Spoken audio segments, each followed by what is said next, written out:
Bahamas employs over 500 people. Of the 500, how many of them do you think are Bahamian? About 3/4. Okay.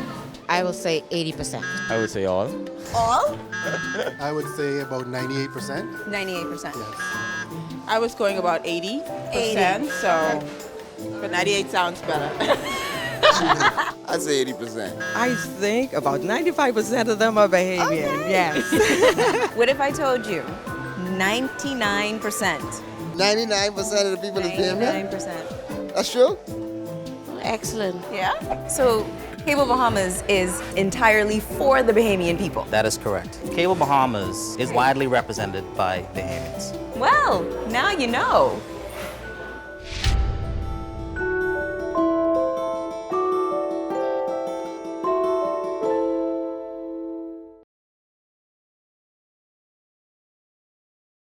Bahamar employees march in support of Sarkis Izmirlian.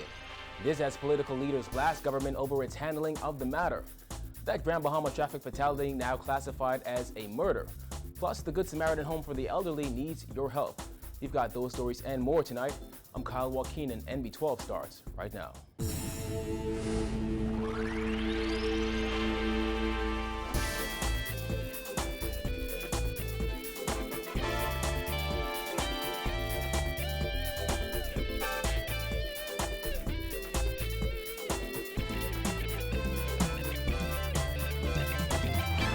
Talking news tonight, just days after the mega resort filed for bankruptcy and hours after Bahamar warned it may have to take drastic and regrettable steps like staff reductions, scores of Bahamar employees marched and danced in solidarity today in a show of support for the company's top executive.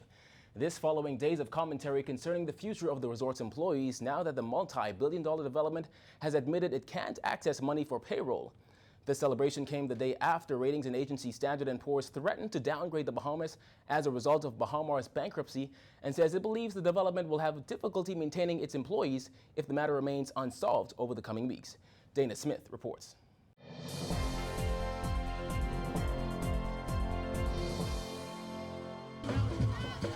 Despite the looming threat of job cuts, Bahamar workers danced down West Bay Street this morning in a show of support for CEO Sarkis Izmirlian.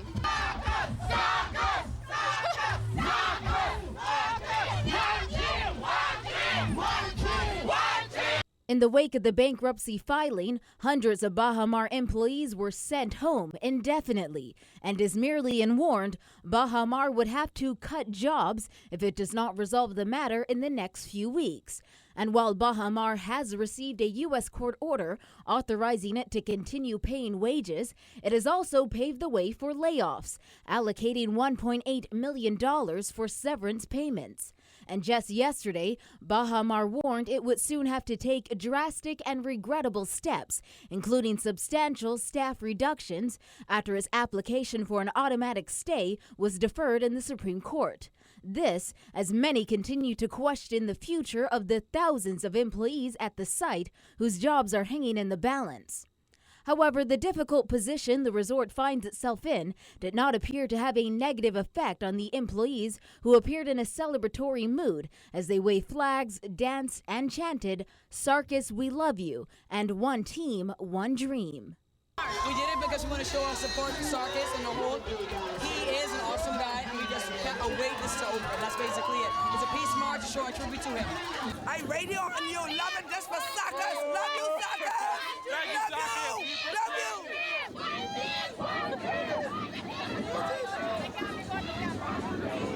In the Supreme Court yesterday, Bahamar was unable to secure the extension of a stay, which would allow them creditor protection and access to millions of dollars in funding. It also would have allowed them to support its payroll.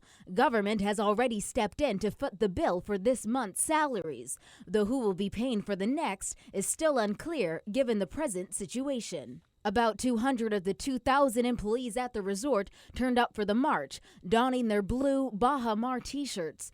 The majority of the marching workers were reluctant to speak to the press, but the few who did told reporters they were taking part to show Izmirlian they're on his side. We love you, Sarkis.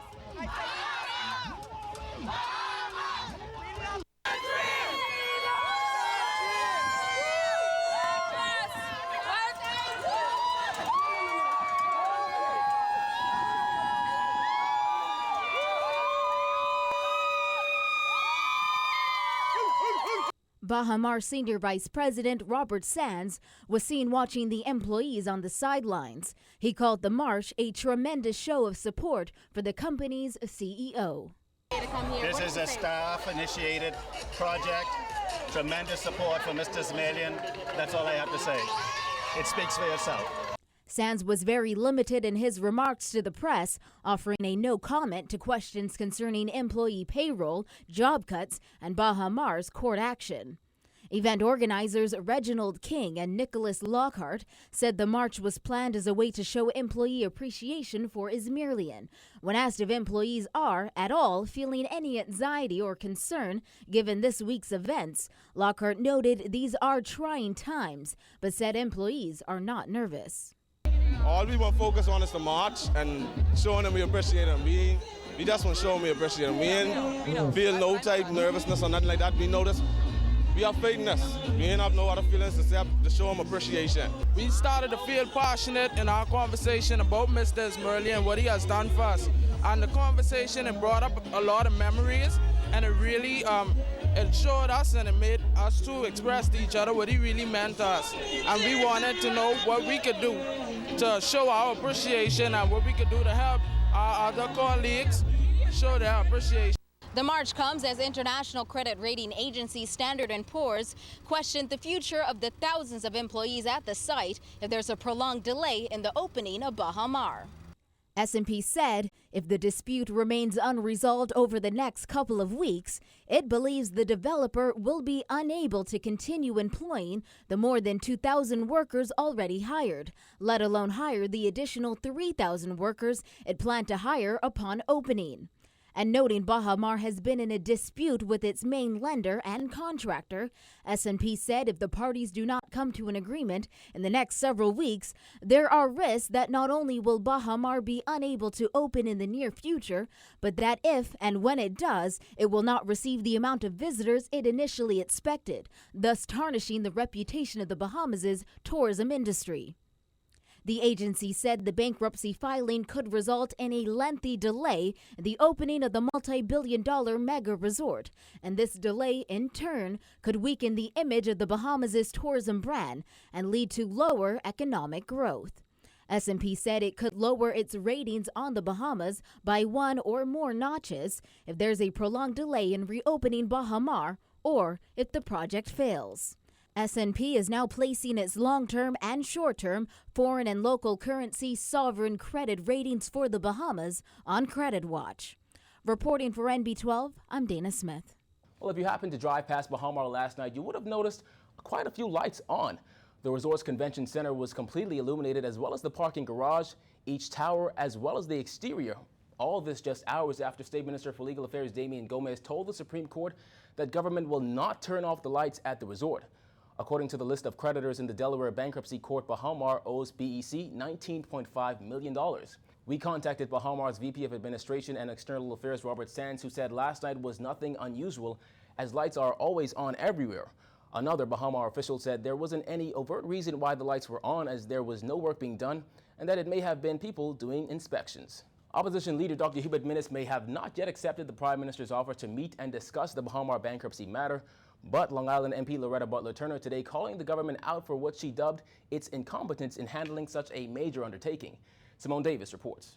Prime Minister Perry Christie revealed that he was blindsided when Baha Mar CEO Sarkis Izmirlian filed for Chapter 11 bankruptcy for the multi-million-dollar mega resort, stating that he was completely unaware of what was going on. Butler Turner said this incident just shows that the Prime Minister is either disengaged or totally deluded, and she doesn't buy that. When did the Prime Minister know what he now knows? I find it incredulous to believe that the Prime Minister of our country could be blindsided if he were truly engaged. Remember now, the Prime Minister knew that there were delays in this project, and from that point on, he should have been more proactive. The Prime Minister, who prides himself on putting Bahamians first, on building a stronger Bahamas, on making sure that all of these things are happening, is either asleep at the wheel, either disengaged, or totally deluded. Butler Turner said she believes that the country is liable to slip into another recession if the government fails to take a proactive approach on dealing with the Baha Mar project. She also added that as of now, this is the greatest failure that the Christie administration has seen thus far. She added that the government's Stronger Bahamas campaign has once again failed the country. When you look at that, there is nothing out of those slogans that has demonstrated in the minds of the Bahamian people that this government is on target to make the Bahamas stronger, to make individuals stronger, and to protect the economy of the Bahamas. This is the greatest failure thus far by this government that truly demonstrates that we are in the weakest position we've ever been in as a country economically. So their slogans and their fancy PR falls flat on their faces. Since the government revealed its plans to pay $7.5 million to cover the salaries of 2,400 Baha Mar employees, the Long Island MP said that would only be beneficial if those employees actually get their salaries and on time, but she doubts they will. Up to today, I don't know that any of those individuals have received their salaries, which were due yesterday. And if we have to make any measure of the way the government has handled this debacle, this fiasco so far, the question arises when, in fact, if this proposal is something that the government is planning to do, which I think I'd have to have greater clarification with what mechanism they're using to do this. I would want to know how long is it going to take for these people to actually receive this paycheck. When asked if the opposition plans to meet with Christie on this matter, she said F&M leader Dr. Hubert Minnis is still conferring with his party and has yet to reach a decision regarding Christie's invitation. Reporting for NB12, I'm Simone Davis. In more Baha Mar-related news, today was supposed to have been payday for employees. However, those workers didn't receive a penny as they now await their payment agreed upon by government.